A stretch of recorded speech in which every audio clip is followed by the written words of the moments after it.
Hi everyone, I'm Susan Haldane. I'm the Director of Development for Evergreen, and I will be providing some voiceover for our family orientation slides this year. I'd like to start with our mission statement. Evergreen Community Charter School is a learning community committed to the pursuit of excellence in the holistic education of mind, body, and spirit. We prepare students for successful lifelong learning, social responsibility, environmental stewardship, and service. We value the voice of every member of our community. So a couple of school-wide goals that we'd like to share with you that were created during the Instructional Leadership Team retreat this summer. We ask that students or teachers support all students to think like scholars, have academic habits of mind, including perseverance, value, evidence, and precision, and that Evergreen will graduate students who are effective advocates for themselves and for others. There's a partnership agreement with all members of the Evergreen community, and we invite you to engage in the community and support the school program overall by supporting teachers, honoring their communication boundaries and guidelines, showing kindness and compassion for teachers and staff, here while you're on campus and also away from the school, showing kindness and compassion to each other through appropriate communication and behavior. Engage with the Evergreen community in a way that feels good, that's positive and meaningful, and model effective conflict resolution when situations do arise. We also ask that you emphasize the importance of school by having students arrive on time and remain the full length of the school day, to comply with the school calendar when you're planning your vacations, and to attend Evergreen parent meetings and school functions regularly. On slide number 3, you will find the link to the allergy policy, the attendance policy, and the grievance procedures. So our breakfast and meal options. We have breakfast every morning. It will be available for purchase in the elementary school foyer, which is where the students enter. And it will be available from 8:10 to 8:30. And for families who qualify, the reduced price for the breakfast will be free. And then student full price will be $2.75. Lunches will also be available. We do ask that you pre-order your lunch. We use a catering company called Each One Teach One Through Food. On slide number 5, you'll find a link to pre-order your lunches. There will also be the link to the menus, which are put out on a monthly basis. And we do ask that you use the link there for your student's meal account to go ahead and upload some funds to pay for snacks and the meals. The lunch price will be $5.75 for the full price and free for those who qualify. And we do have snacks available at the front desk, and those are $1.25 each. If you have any questions, Sarah Shaw is our nutrition director, and her email is available on the website or also on slide number 6. All right, tardies and early dismissals. Why is it important to arrive and stay all day? Classes have a morning routine and an end-of-day routine that's really important to students' complete education. Students lose instructional time if they are late or leave early, and students in class are disrupted when one does arrive late or has to leave early. Avoiding early dismissal, strongly discourage early checkouts if at all possible. Try as best you can to make appointments later in the afternoon. We do have a policy that there'll be no early dismissals allowed after 2:30 or 1 o'clock on Mondays, except in case of emergency. What happens if you are tardy? There will be a robocall that parents will receive or guardians will receive at noon on the day of the tardy. The Scoop is our weekly newsletter And it's an e-newsletter. It'll arrive in your inboxes every Thursday, usually around 2:15. It's also available online to read and peruse, and we do ask you to take a look at that because that's one of the main ways that we have to, of course, communicate with you all as far as events that are going on at school, special information that needs to be communicated to you. All right. Another way that we can communicate, and that might be helpful for you, is to use the calendar that's on our website, and there is a way that you can download that so it shows up on your electronic devices. And that information is showed on slide 9. All right, volunteering your time and talents. All community members work together, of course, for the success of each child, and we do ask that as you're able, we invite you to provide a service to the school by helping out with volunteering. Some of the things that we need, students just really need your energy and your expertise. Everyone has something that we can all give to the school.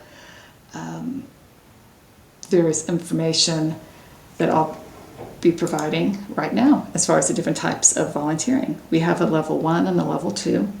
Level 1 are those volunteers that occasionally come, a lot of that are things like maybe some fundraising help at events or proctoring or helping out at landscaping.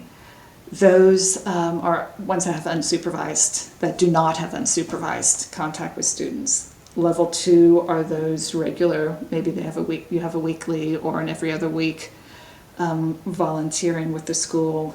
You may do things such as driving for field work or overnight chaperones or something that may possibly have you unsupervised contact with students. These are the 2 levels for background checks.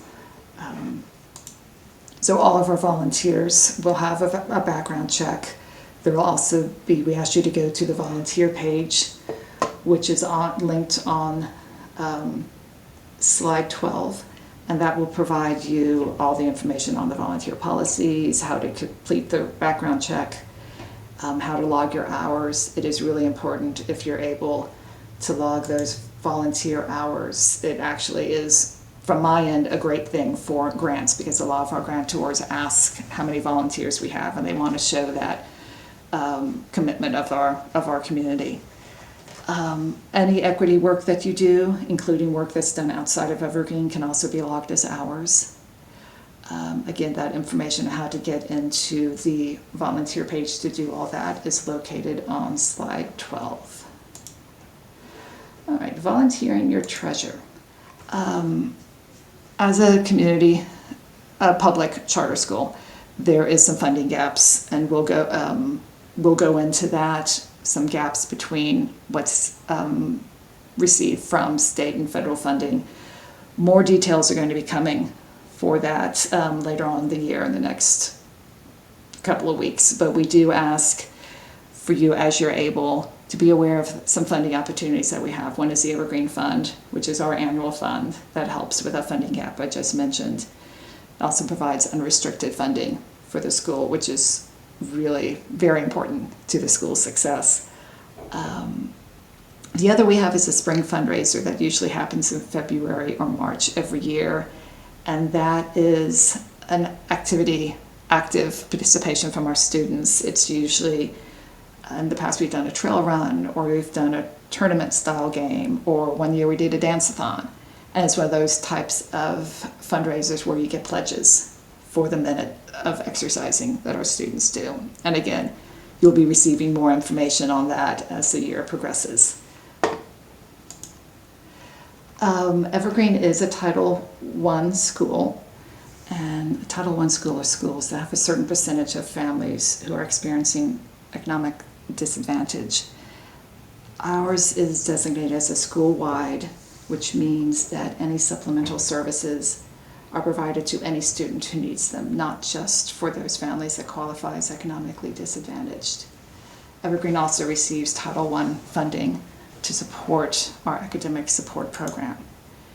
We also offer a multi-layered of support for our students, and it's called our care team.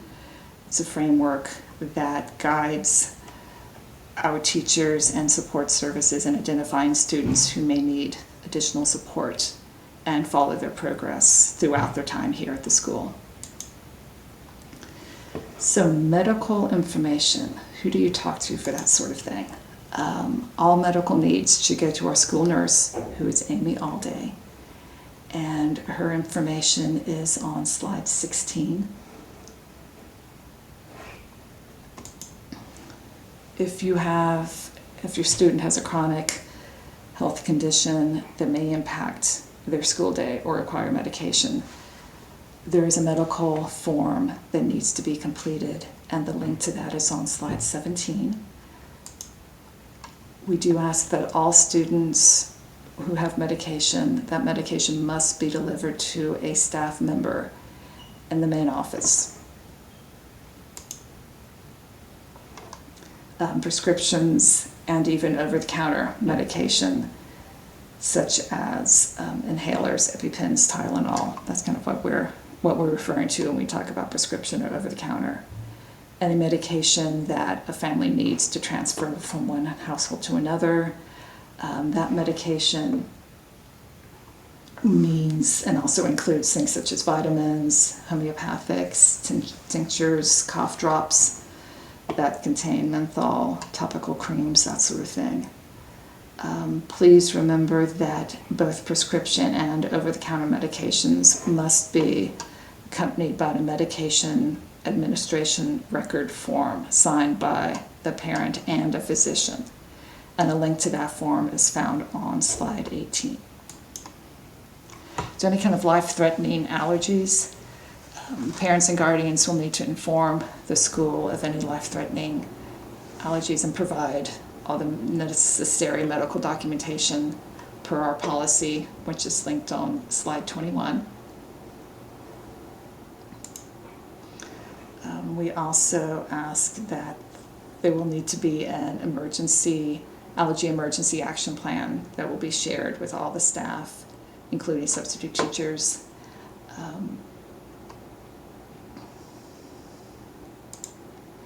And we'll, all right, life-threatening allergies. Parents and guardians will inform the school of any life-threatening allergies, and you'll also need to be sure and provide all the necessary documentation and medications. On slide 21, we provide a link to our policy. The emergency action plan for allergies will be shared with all the pertinent staff, and the staff will be trained per the plan.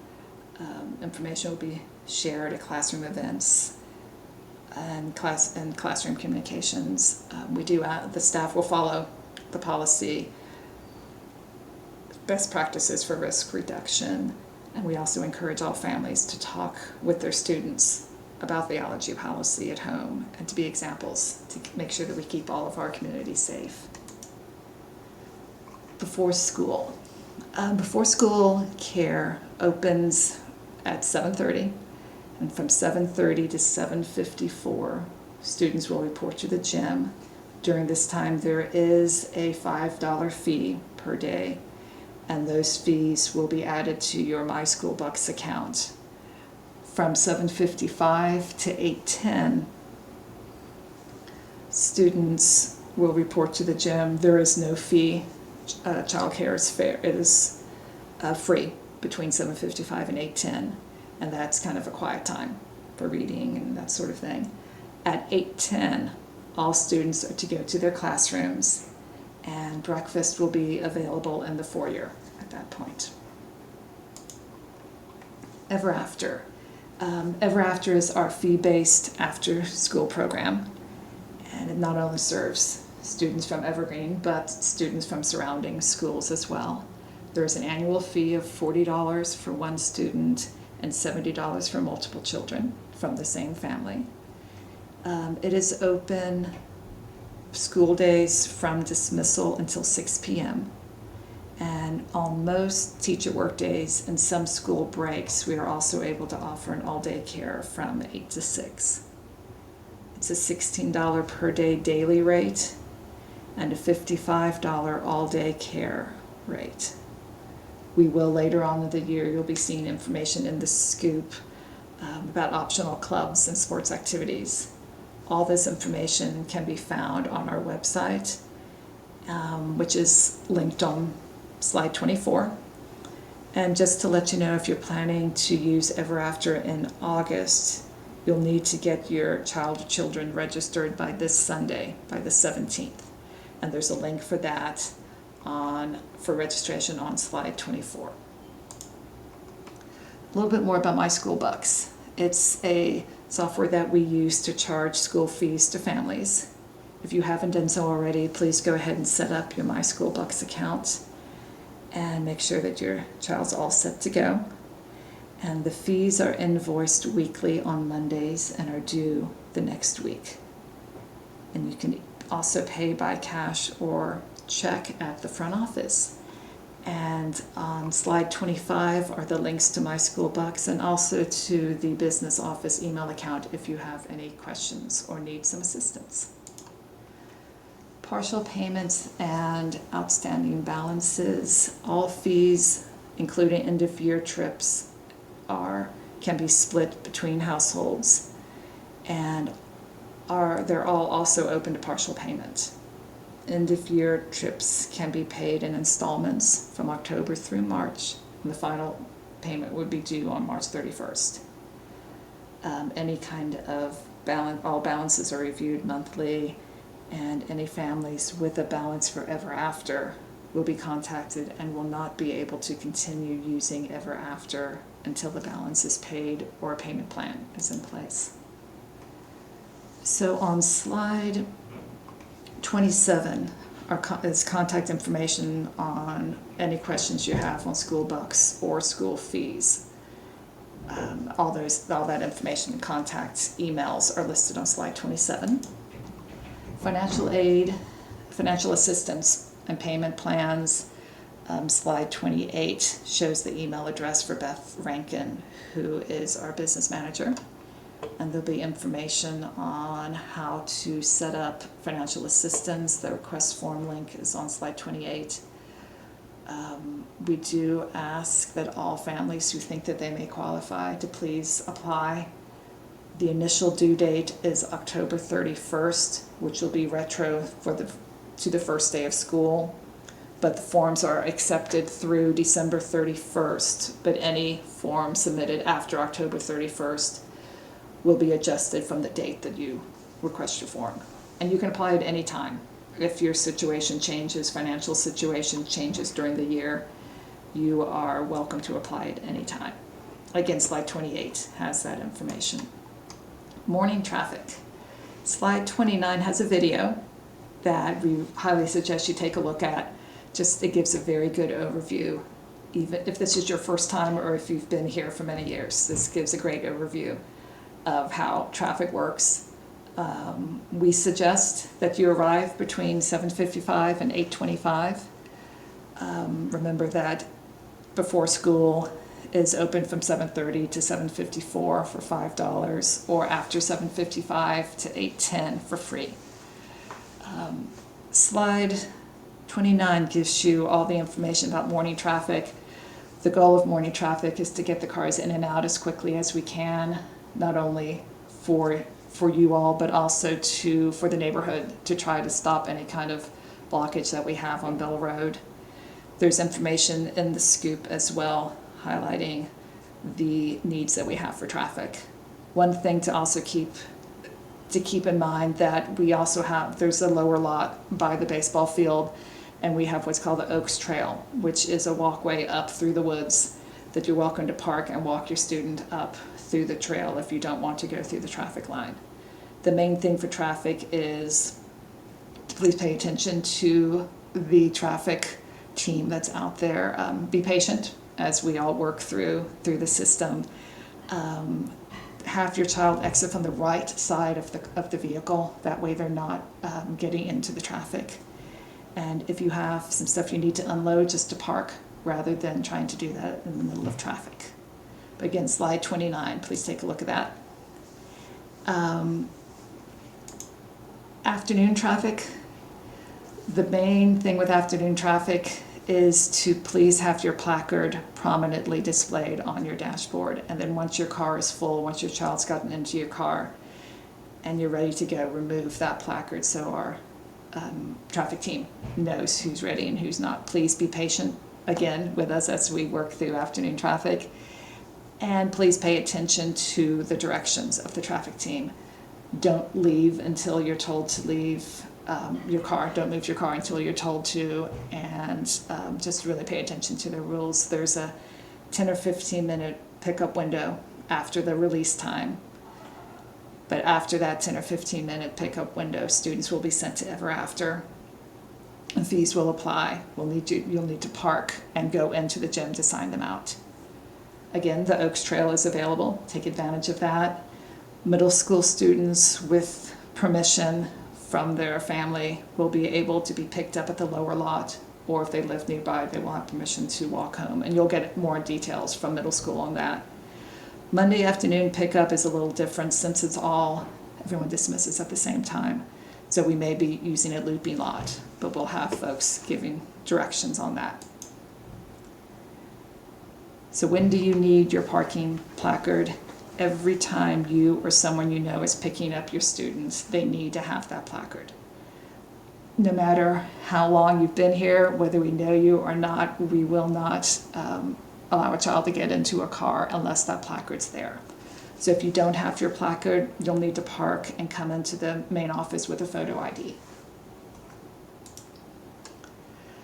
Evergreen dress code, slide 33 will have a link to that and more information.